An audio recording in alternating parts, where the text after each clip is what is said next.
ಮಹಾತ್ಮರೇ, ಹಾಗಾದರೆ ನಿಮಗೆ ಒದಗಿರುವ ದಾರಿದ್ರ್ಯವನ್ನು ರಾಜನಾದ ನನಗೆ ಕೈಗಾರಿಗೆ ಎಳೆದುಕೊಳ್ಳುವುದಾಗಿ ರಾಜನ ನಾನು ಬೆಲೆ ನೋಡಿಕೊಳ್ಳುವೆ.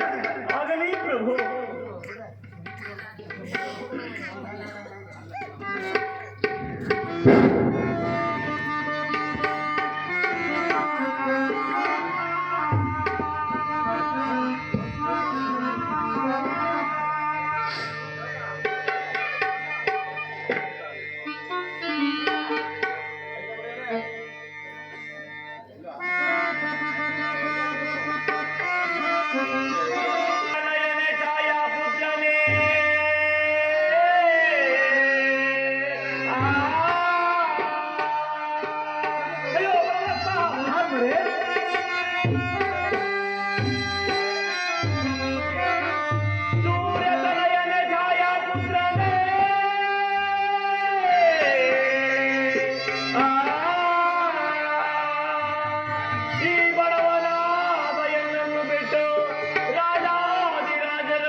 ನಾನು ಕೊಟ್ಟಿರೋ ದಾರಿಯನ್ನು ಆತನ ಕೈಲಿ ಕೈದಾರಿ ಸೇರಿಸಿಕೊಳ್ಳಬೇಡ, ಎಚ್ಚರಿಕೆ.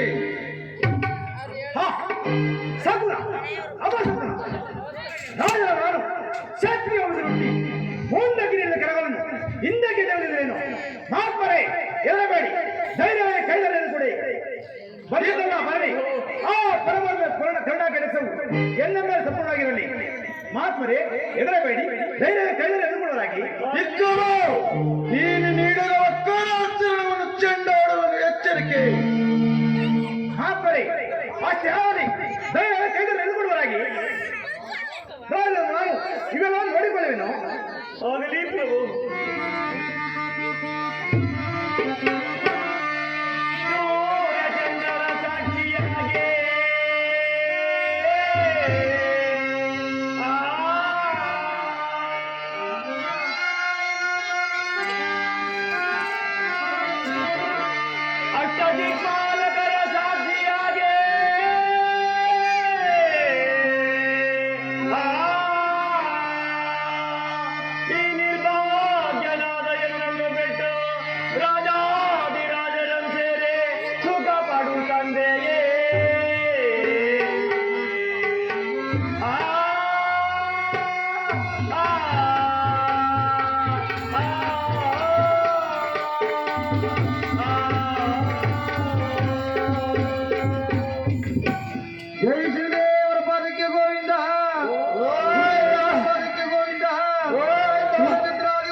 ಪರಮಾತ್ಮ ಸರಿದೇವ, ಈ ಬಡವನಾದ ಎನ್ನನ್ನು ಹಿಡಿದು ಕಾಡಿದರೆ ನಿನಗೇನು ಸಿಕ್ಕುವುದಪ್ಪ? ಇಂಥ ರಾಜಾದಿರಾಜನ್ನು ಸೇರಿ ಸುಖ ಪಡು ತಂದೆ, ಸುಖ ಪಡು. ಮಹಾತ್ಮರೇ, ಹೇಳಿದರೆ ಕೇಳಿ. ರಾಜನಾದ ಎನ್ನೆ ಅಷ್ಟಕ್ಕೆ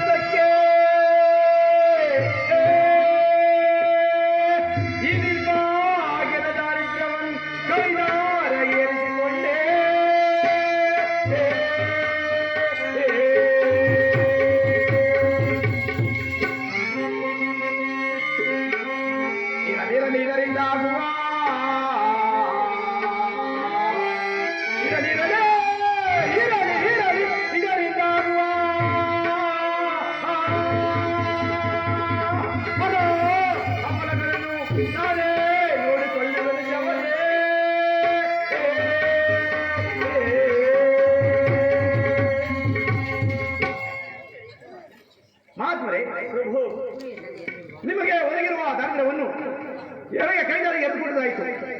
ಇನ್ನು ಉಳಿದ ಗ್ರಹಗಳ ಫಲ ಅಪರಗಳು ತಿಳಿಯುವ ತನಕ ನಮ್ಮ ಅರಮನೆಯಲ್ಲಿ ಸುಖವಾಗಿ ಬದುಕಬಹುದಲ್ಲವೇ? ಆಗಲಿ. ಮಂತ್ರಿ ಪ್ರಭು ಈ ಮಹಾತ್ಮರ ಹಾಡನ್ನು ಮಾತ್ರ ಕೇಳಿದಿರಾ? ಹೇಳಿದ್ರ ಪ್ರಭು, ಈ ಮಹಾತ್ಮರು ಎಷ್ಟು ಕಷ್ಟವನ್ನು ಅನುಭವಿಸಿದ್ರು ಕೇಳಿದಿರಾ? ಹೇಳಿದ್ರ ಪ್ರಭು. ಆದ್ದರಿಂದ ಈ ಮಹಾತ್ಮರಿಗೆ ನಮ್ಮ ಅರಮನೆಯಲ್ಲಿ ನಿತ್ಯೋಪಚಾರ ಮಾಡುವಂತೆ ನಮ್ಮ ಅರಮನೆ ಇರುವ ಕೋಶಾಧ್ಯಕ್ಷರಿಗೆ ಆಜ್ಞಾಪಿಸಿ, ಅದು ಅಲ್ಲದೆ ನಮ್ಮ ಅರಮನೆ ಇರುವ ಆ ದೇವ ಬ್ರಾಹ್ಮಣರೆಲ್ಲರನ್ನು ನಮ್ಮ ಆಸನಕ್ಕೆ ಬರುವಂತೆ ಒಂದು ಪತ್ರಿಕೆಯನ್ನು ಬರೆದು ಕಳಿಸಿ. ಪ್ರಭು ಅಪ್ಪಣ ಯಾರಲ್ಲಿ ನಮ್ಮ ಅರಮನೆಯಲ್ಲಿರುವ ದೇವ ಬ್ರಾಹ್ಮಣರನ್ನು ನಮ್ಮ ಆಸ್ಥಾನಕ್ಕೆ ಬರಮಾಡಿಸಬಹುದು.